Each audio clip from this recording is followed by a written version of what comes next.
gubwa neza uruzwi kuri ibiganiro n'amakuru tugenda tukugezaho gatanu kuri gatanu. Twakubwira ko rero murabizi ko mu minsi yashize muri Repubulika ya Demokarasi ya Kongo hageragejwe kudeta, ariko kudeta ikaza kuburizwamo ndetse abasirikare byavuga ko bageze ku ngoro y'umukuru w'igihugu ndetse no mu nteko ishinga amategeko baza kuhashinga ibendera rya Repubulika ya Demokarasi ya Kongo ariko rya kera rya Zaire, ndetse twanakubwira ko babanje no gutera urugo rwa Kamehe. Ibi byose rero murabyibuka.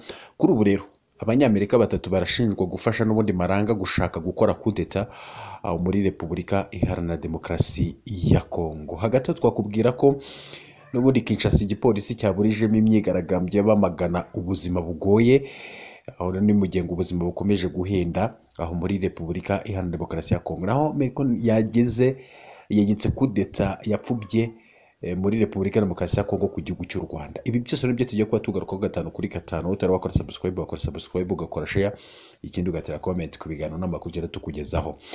Abanyamerika batatu barashyirwa mu majwi ko bagize uruhare mu gitero simusiga cyagabwe ku ngoro ya perezida muri Kongo, ryari riyobowe n'ubundi na Christian Malanga wari usanzwe utavuga rumwe n'ubutegetsi. Abantu batandatu rero barimo Malanga barapfuye, abandi benshi barafatwa, barimo abanyamerika batatu. Umuvugizi w'igisirikare muri Kivu y'Amajyaruguru Sylvain Ikenge yavuze ko Malanga n'abagenzi be bagabye igitero bishwe mu gitondo cyo ku Cyumweru, ariko hari n'abandi bahise bafatwa mpiri harimo n'umugore we. Ntabwo rero hatangajwe amazina y'aba banyamerika, gusa ikivugwa nuko bamaze kugezwa n'ubundi mu maboko y'inzego z'iperereza.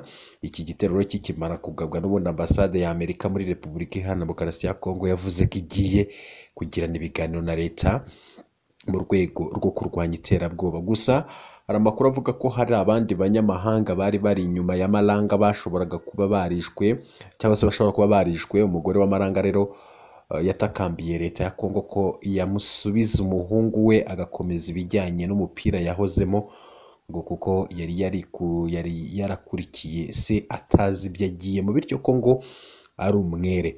Mu rukerera rwo ku Cyumweru tariki 19 Gicurasi 2024 nibwo inkuru y'uko abantu bashatse guhirika ubutegetsi yatangiye kuvugwa nyuma y'ibiza biza kumenyekana ko wari uyoboye icyo gitero cyangwa se icyo gikorwa ari Malanga.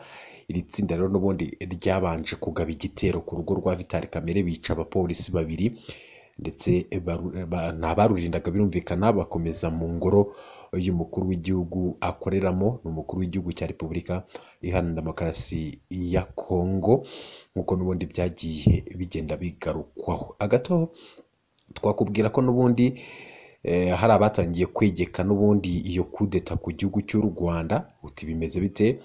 Hari abatangiye gufata iyo kudeta yashatswe gukorwa aho muri Repubulika Iharanira Demokarasi ya Kongo bagatangira kuyegeka ku gihugu cy'u Rwanda. Twakubwira ko rero umunyapolitiki Jean-Luc utavuga rumwe n'ubutegetsi n'ubundi bwa Perezida Emmanuel Macron yashyize ku Rwanda icyo Repubulika Iharanira Demokarasi ya Kongo yise kudeta yapfubye muri icyo gihugu.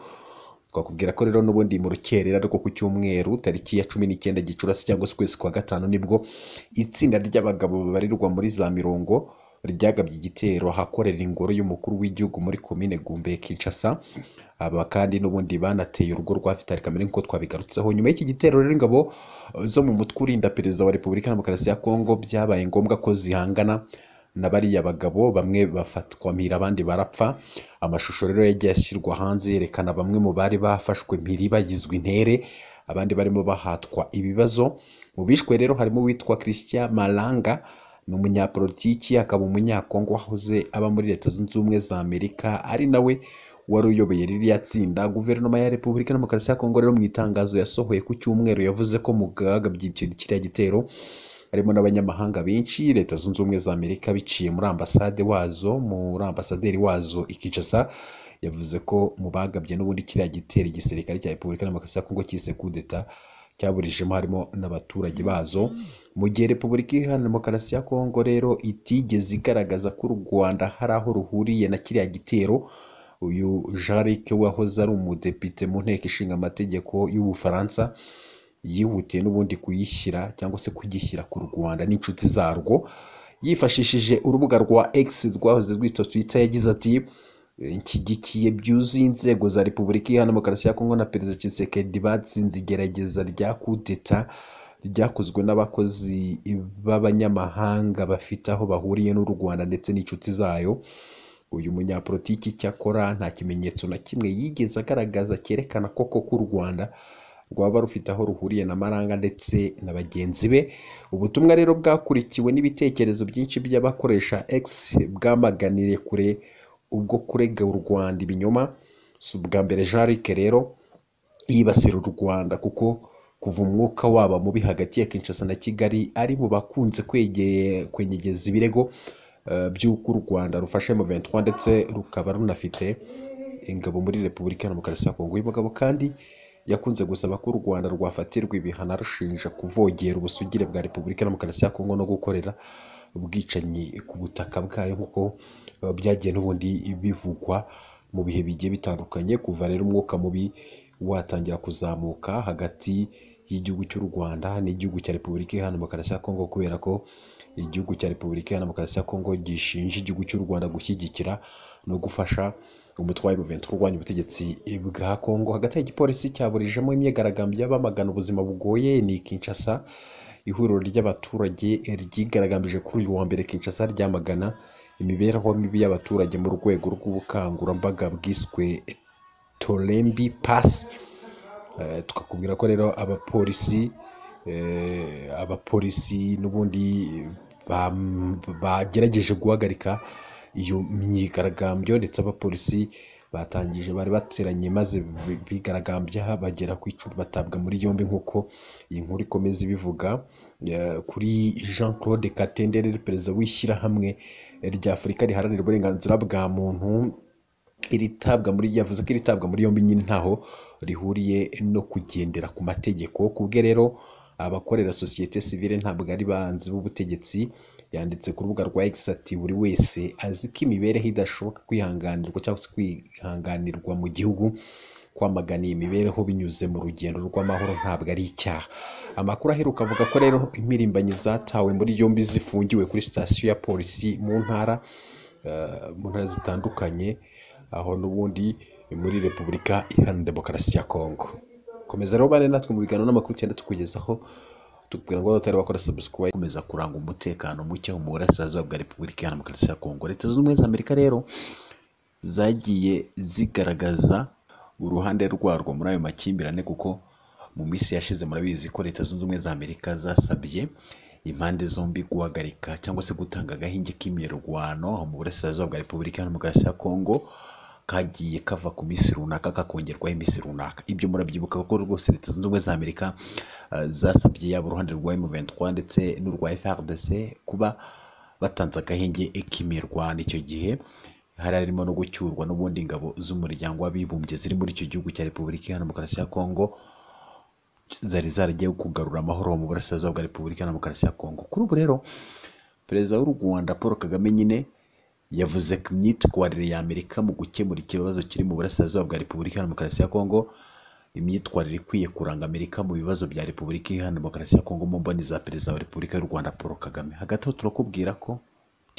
perezida w'igihugu cya Kenya nyine ni William Ruto yagaragaje ko ikibazo cya M23 kitareba igihugu cy'u Rwanda, kubera ko yavuze ko babajije Repubulika Iharanira Demokarasi ya Kongo niba aba M23 cyangwa se abagize M23 ari abanyekongo, konka bemera ko ari abanyekongo. Akavuga ko rero ikibazo cya M23 kitareba u Rwanda cyangwa se kitareba igihugu cy'u Rwanda. Ibi byose nibyo tujya kuba tugaruka 5 kuri 5, mubwira ngo utari wakora subscribe wayikora, ugakora share, ikindi ugatera comment ku biganiro n'amakuru cyenda tukugezaho. Twakubwira ko rero mu mboni za perezida wa Repubulika y'u Rwanda Paul Kagame yagaragaje imyitwarire ikwiye kuranga Amerika ku kibazo cyangwa se mu kibazo cya Repubulika Iharanira Demokarasi ya Kongo. Perezida w'u Rwanda Paul Kagame yavuze ko imyitwarire ya Amerika mu gukemura ikibazo kiri mu burasirazuba bwa Repubulika Iharanira Demokarasi ya Kongo idahwitse, ku buryo ishobora gutuma ikibazo kiyongeraho gukemuka. Mu nama rero ya Global Security Forum iri kubera i Doha muri Qatar, aho Perezida Kagame yayitabiriye akoresheje ikoranabuhanga, yavuze ko uburyo Amerika ikoresha mu gukemura ikibazo cyo muri Kongo budatanga umusaruro. Umukuru w'igihugu rero yababajwe uko atekereza Amerika ikwiriye kwitwara mu gukemura ikibazo cy'umutekano muke muri Kongo. Asobanura ko ikwiriye gutangirira mu kumva impamvu zitera ibibazo.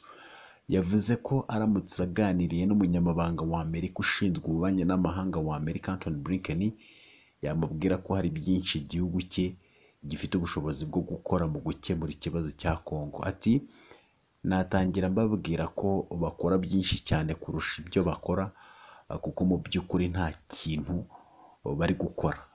Gushyira hanze amatangazo anenga bakanenga uruhande cyangwa ruriya, ntekereza ko byongera ikibazo ntibikemura. Icyo nicyo naheraho.